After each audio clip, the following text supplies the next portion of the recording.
This government meeting is brought to you by Eastworks and our local cable subscribers.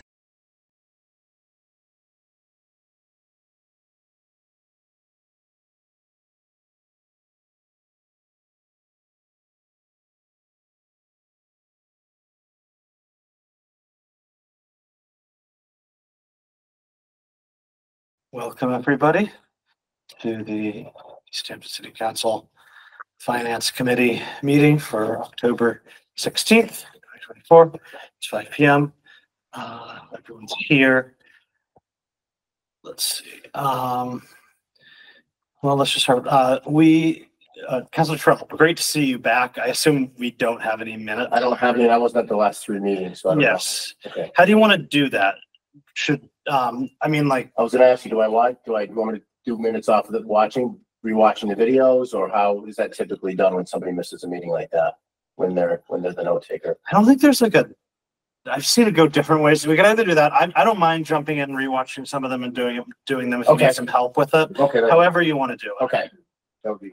We can chat after. Yeah, let's just chat afterwards. We'll figure it out. But it's good to see you back. We do not have the mayor here. We don't have anyone from the public here that I can see. So I guess we can get right into new business. So the first, and just before we get started, I just want to say, I appreciate you guys moving this meeting up. There's something I'd like to attend this evening. And so I think if it's okay with everyone, I'd like to just cover the new business, the 2 items of new business, and then we can jump back into the continuing business at our next meeting, if that's okay. All right. So the first item is $60,000 for upgrades to the Parks and Recreations Department facilities. This is something I think we've been hearing a lot about recently, and I think just everyone's in agreement that it's something that needs to happen. John Mason did email me to say that he couldn't make it tonight, but that both of you were very familiar with the project, and I'm somewhat familiar with it. So I don't have any particular questions or comments. He did say that he would be available at the city council meeting to take any questions from the council or the public.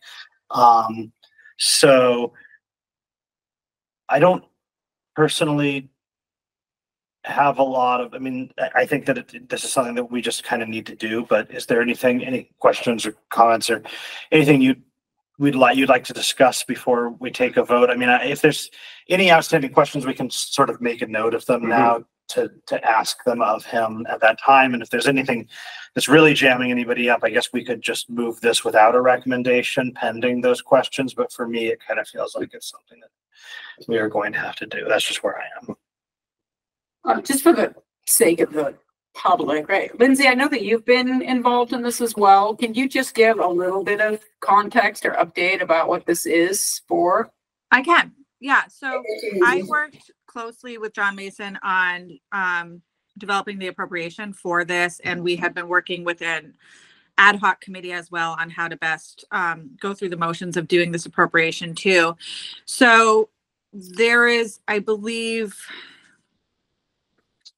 there's 2 different costs that are going through in this appropriation. One is for the rental of the storage containers, and another is for the mobile office building. So the storage units are for where the staff is going to store all of their supplies and their workspace, essentially.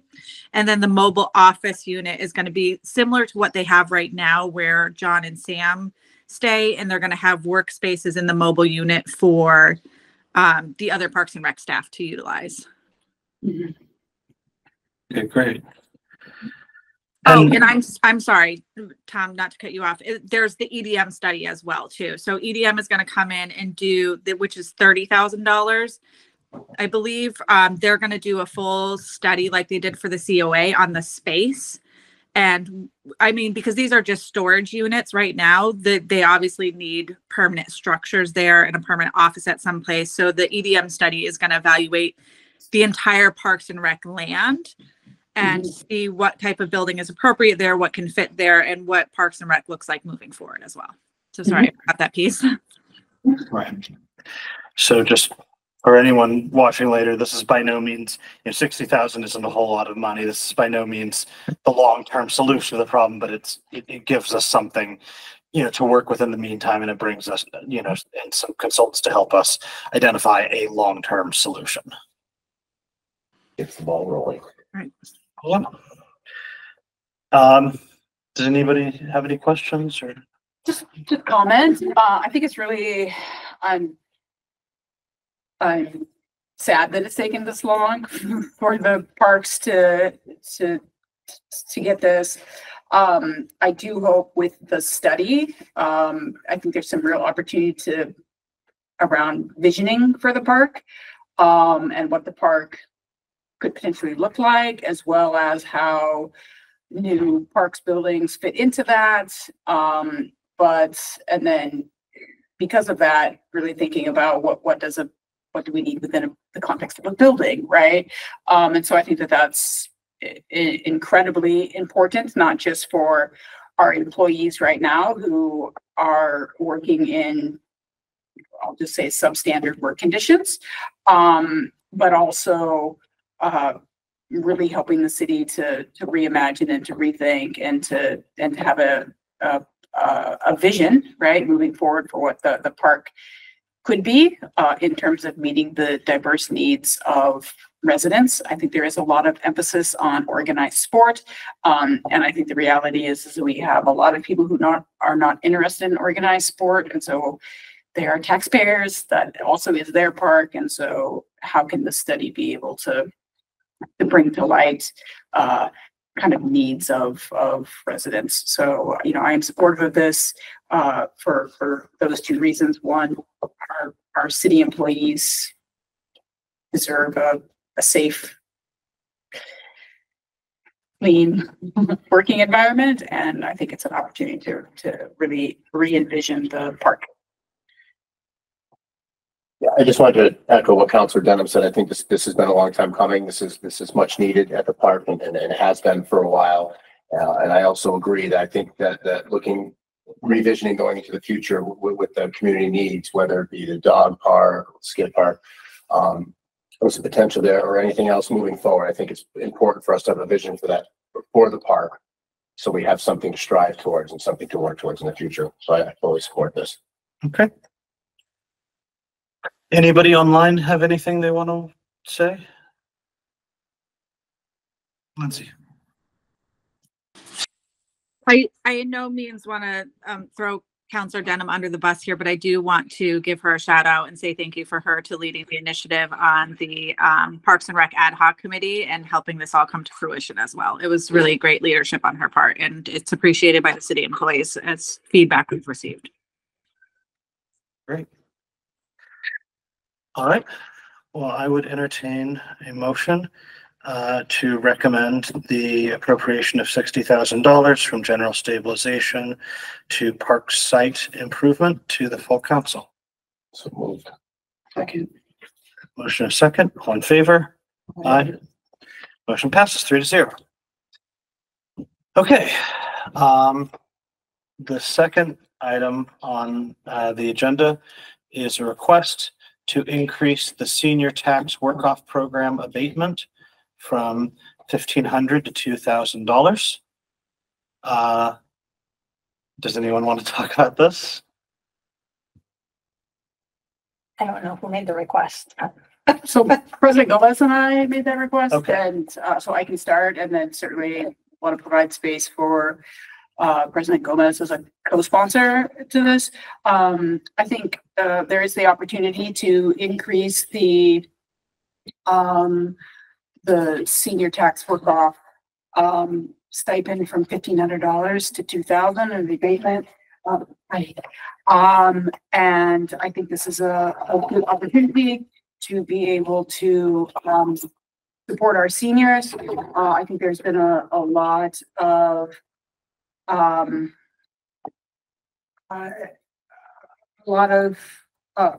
there's been requests from members of the senior members of the community to increase this, and I think this is a response to that. There is criteria already in place in terms of making sure that seniors meet those requirements. That is fulfilled by not only the assessor's office, but also with the Director of Council on Aging, who also manages this. But I think that it is, we looked at a variety of other cities and found that other cities have already increased. Newton actually increased it to $3,000. I don't think we're in a position of being able to do that. But I do think that there is just a growing commitment of being able to support our seniors just with rising costs of living.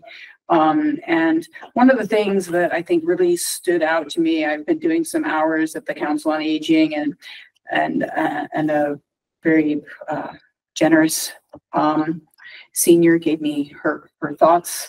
And she said, you know, people in this community don't want seniors in this community. And that made me sad. For a variety of different reasons, but I do think that we have a responsibility to show a commitment to our senior communities, particularly given the fact that they make up a large portion of our community.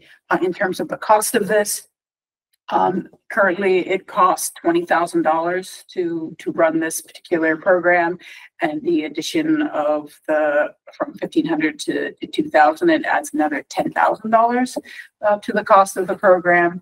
I do think that it is important to understand and recognize that, and President Gomez can also speak to this. This is in many ways a collaboration with the mayor's office and the mayor's finance team to be able to determine when that increase goes into effect. I think right now we are just upping the limit without necessarily making the determination of when that limit actually comes into play. We are in a deficit, and I think that is something that is important. You know, $10,000 in my bank account would be a lot. You know, in the larger picture of the city, you know, what is that? And so just want to acknowledge that this just ups the limit. It doesn't necessarily put into place the immediate payment of that abatement.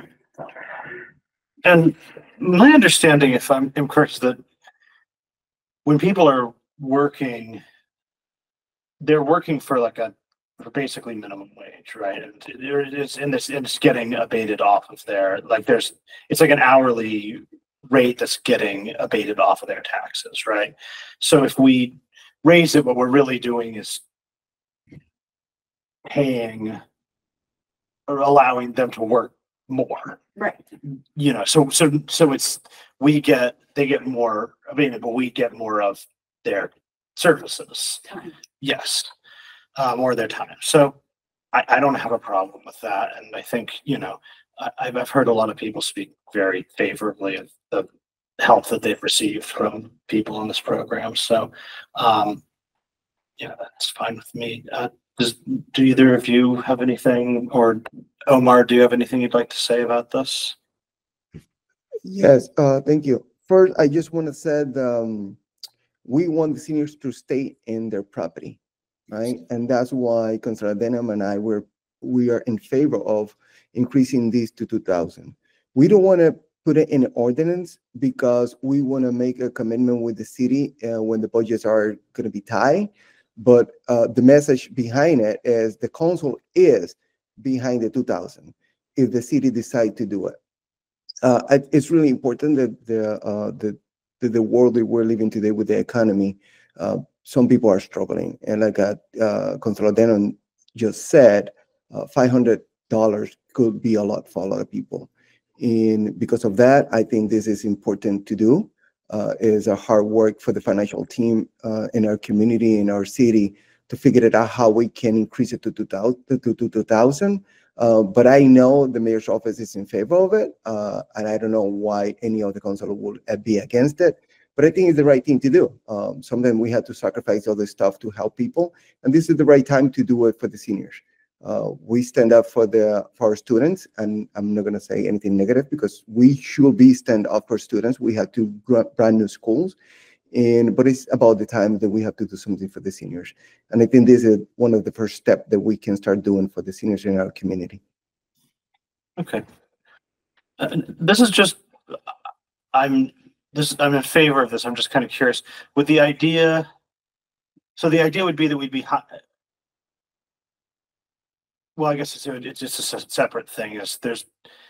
We're changing the maximum that a single individual would get, and then from your conversations with the mayor, would the idea be that it's the same number of people that were like the same number of these things that we're posting for, but just for with a higher limit? Or okay, yeah, cool. Well, I don't have any other questions. I think this is good. And there might not be an answer to this question, and Councilor Denham alluded to this, and it might be a question for you two. When might this be enacted? When might seniors be able to take advantage of it? It's like Councilor Denham said, we're approving it at this point, but when might this actually come to fruition in reality?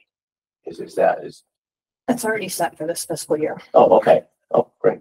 At like the 1,500. 1,500. Oh, correct. Yeah. But assuming the 2,000 goes through, how much into the future are we looking for that?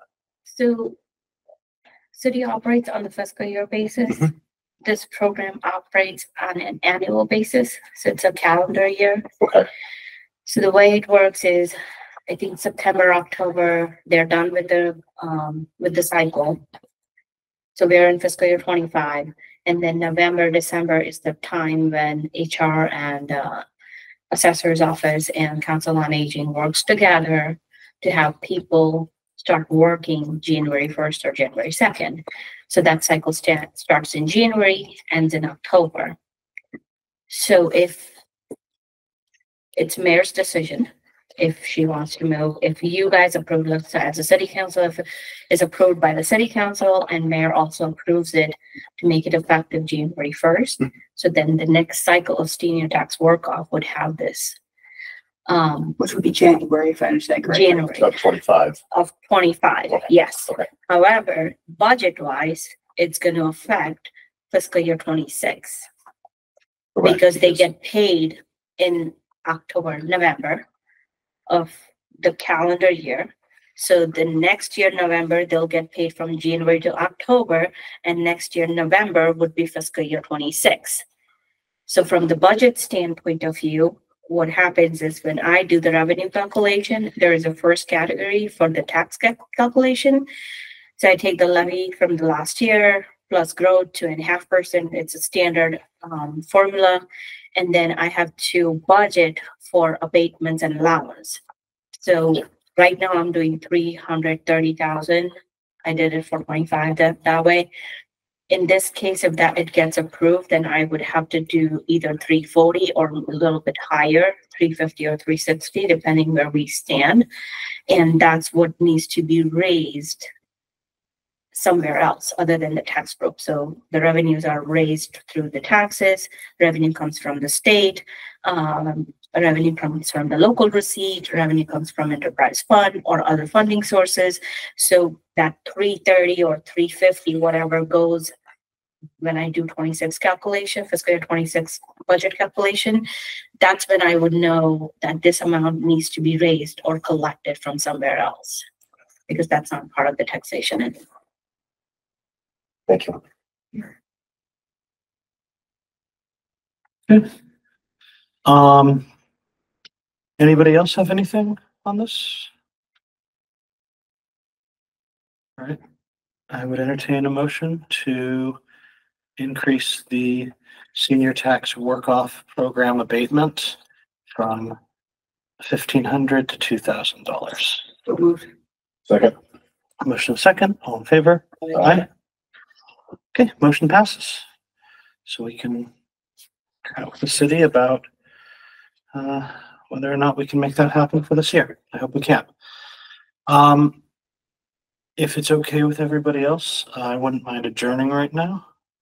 And then we can pick up on the rest of this stuff next time we meet in 2 weeks. Is that the next meeting, 2 weeks? Or The 30th, I think. right, because we've got the rearranged. Yeah, if that works for everybody. Well, I think we can do the regular 5:30 if that works for everybody.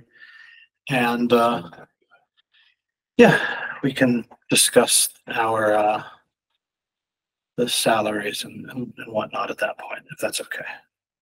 So I'll make a motion or I'll entertain a motion to adjourn. So, second. Motion second, all in favor? Aye. Thanks, everybody.